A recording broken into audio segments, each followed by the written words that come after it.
I put a couple pictures up here of some baits.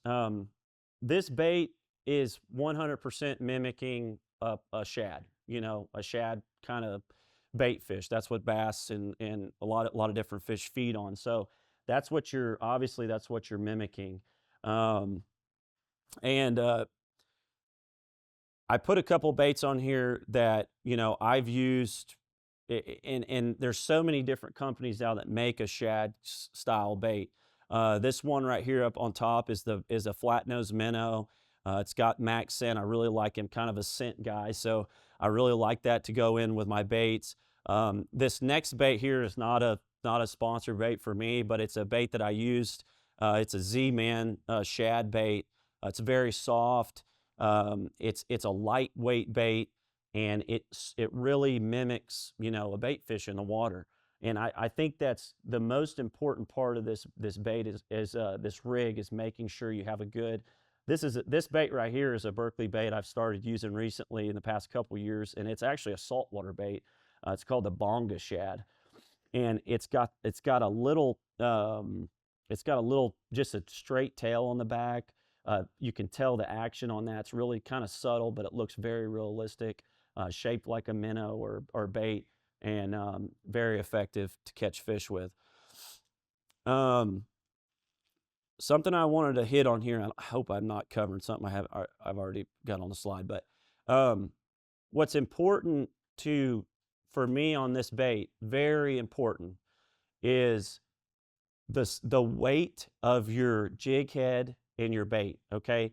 So what I want to do when I'm fishing this plastic and I see a bass out there on live scope, and it's 60, 70 foot out in front of my boat, the most important thing to me, depending on the depth of the fish, is I want my bait to look as realistic as possible and as natural as possible.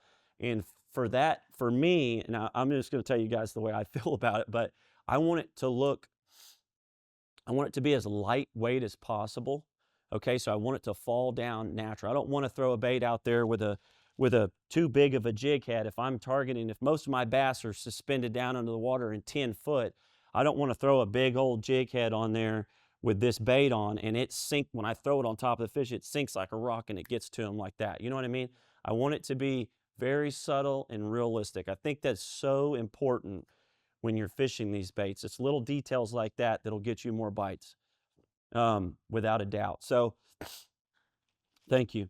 Um, it's very important to pay attention to that.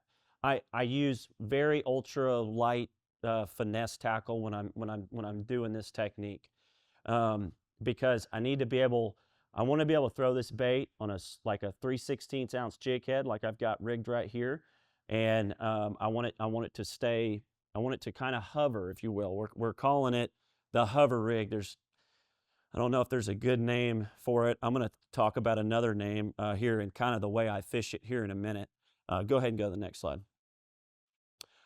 So that's kind of what I want to get into is, what rod, what reel. I'm not going to tell you guys a specific rod. There's a lot of companies out there. If you have, everybody's got their own rods. You can use whatever you like. The most important thing to me is, and this really varies on the size of the jig head and the depth that you're fishing. This bait's super versatile. So if you see fish that are suspended down and they're in the Ozarks, I'll see fish that are down 35, 30 foot deep, and they'll be in, schools and whatnot. So I'm going to go with a little bit heavier action rod, like probably a medium action rod. If I'm fishing a lot of fish up or higher in that 15 or less or 20 foot or less in the water column, I'm going to use a medium light action rod. I really like this rod because there's a couple reasons. One is the action that it creates on the bait, and I'm going to talk a little bit about what I call this technique, shake and bake. And there's a reason I call that, but the rod is important for it to be extremely limber, and for the action purpose. And the other reason is to allow that fish to make sure he gets the bait in his mouth. You might think, well, it's too light. I can't get the hook in the fish's mouth. Well, you can tighten the drag up, folks. We're using braid.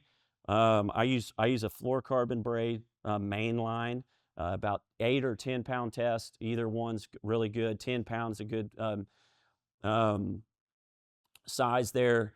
And if I'm going into bigger applications, if I'm fishing deeper, when I fished on like Lake Seminole, depending on the cover, you know, I was using a drop shot there. But what I'm saying is, you may want to upsize your line if you're fishing around heavier cover.